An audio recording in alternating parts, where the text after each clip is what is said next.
नमस्कार, मैं अभिषेक कुमार और आप हैं बिहारी न्यूज के साथ। और आज हम बात करेंगे कौन बनेगा सांसद में पश्चिम चंपारण सीट की। 2019 में पश्चिम चंपारण से कौन बनेगा सांसद। पश्चिम चंपारण नेपाल की सीमा से सटा उत्तरी बिहार का हिस्सा है। सत्याग्रह भूमि पश्चिम चंपारण को प्रयोग की धरती यूं ही नहीं कही जाती। केदार पांडे जैसा मुख्यमंत्री देने वाले इस लोकसभा क्षेत्र से महात्मा गांधी ने चंपारण सत्याग्रह की शुरुआत की थी।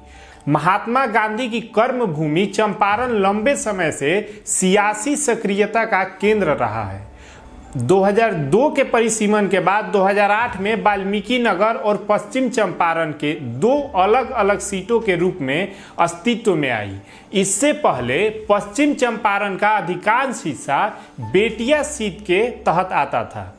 पश्चिम चंपारण के उत्तर में नेपाल तथा दक्षिण में गोपालगंज जिला स्थित है। इसके पूर्व में पूर्वी चंपारण है, जबकि पश्चिम में इसकी सीमा उत्तर प्रदेश के पडरौना तथा देवरिया जिले से लगती है। गंडक और सिकरहना तथा इसकी सहायक नदियों के पास होने से पश्चिमी चंपारण जिले की मिट्टी उपजाऊ है। कृषि और छोटे छोटे गृह उद्योग के साथ ही लोगों के रोजगार का प्रमुख जरिया है। अच्छी क्वालिटी की बासमती चावल तथा गन्ने के उत्पादन के लिए ये जिला मशहूर है। परिसीमन के बाद 2009 और 2014 के चुनाव में बीजेपी के संजय जायसवाल ने इस सीट से जीत हासिल की। डॉक्टर संजय जायसवाल के पिता डॉक्टर मदन प्रसाद जायसवाल भी लोकसभा सांसद रह चुके हैं। स्वर्गीय मनोज पांडे सांसद रह चुके हैं। यहाँ से 2019 चुनाव से पहले बीजेपी और जेडीयू एकजुट हो गए और बदले समीकरणों में महागठबंधन को चुनौती भी बढ़ी है। पश्चिमी चंपारण संसदीय क्षेत्र से मतदाताओं की कुल संख्या 12,20,868 है। इनमें से 6,58,427 पुरुष व 5,62,441 महिला वोटर हैं। पश्चिम चंपारण लोकसभा सीट के तहत विधानसभा की 6 सीटें आती है। इनमें नौतन, चनपटिया, बेतिया, रक्सौल, सुगौली और नरकटिया शामिल है। 2015 के विधानसभा चुनाव के नतीजों पर गौर करें तो इस संसदीय क्षेत्र की 6 विधानसभा सीटों में 4 पर बीजेपी ने जीत हासिल की थी, जबकि एक सीट पर राजद और कांग्रेस के हाथ आई थी। 2014 के चुनाव में पश्चिम चंपारण लोकसभा सीट से भाजपा के डॉक्टर संजय जायसवाल ने जदयू उम्मीदवार और फिल्म निर्देशक प्रकाश झा को हराया था। उत्तर प्रदेश और नेपाल की सीमा से लगा पश्चिम चंपारण का इलाका देश के स्वाधीनता संग्राम में काफी सक्रिय रहा।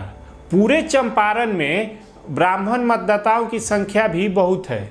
आज़ादी के आंदोलन के समय चंपारण के ही एक रैयत राजकुमार शुक्ल के निमंत्रण पर महात्मा गांधी अप्रैल 1917 में मोतिहारी आए और नील की खेती से त्रस्त किसानों के अधिकार की लड़ाई लड़ी। अंग्रेजों के समय चंपारण को स्वतंत्र इकाई बनाया गया था।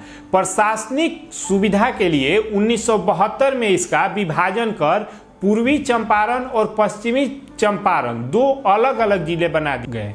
2019 के लोकसभा चुनाव में पश्चिमी चंपारण से डॉक्टर संजय जायसवाल भाजपा की तरफ से फिर चुनावी मैदान में है। वहीं महागठबंधन के खाते में ये सीट रालोसपा को मिली है। यहां से डॉक्टर ब्रजेश कुमार कुशवाहा रालोसपा के टिकट पर चुनावी मैदान में है।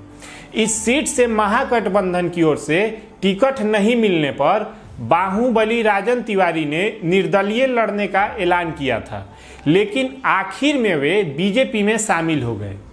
2014 के चुनाव में पश्चिम चंपारण सीट से बीजेपी के डॉक्टर संजय जायसवाल ने जेडीयू उम्मीदवार और फिल्म निर्देशक प्रकाश झा को हराया था। प्रकाश झा इस सीट से चुनावी मैदान में अपनी किस्मत आजमाने उतरे थे और मोदी लहर में बीजेपी के हाथ ये सीट लगी। बीजेपी उम्मीदवार डॉक्टर संजय जायसवाल को 3,71,232 वोट मिले थे, जबकि प्रकाश झा को 2,60,978 वोट मिले थे।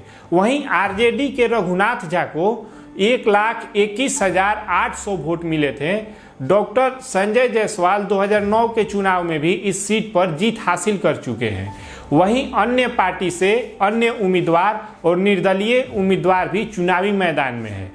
आपका मत ये निर्णय करेगा कि किसे आप 2019 में अपना सांसद चुनना चाहते हैं। वीडियो अच्छा लगे तो लाइक शेयर कीजिए, चैनल को सब्सक्राइब कीजिए और बेल आइकन पर क्लिक कीजिए, और फेसबुक पर देख रहे हैं तो वहां लाइक कीजिए। धन्यवाद।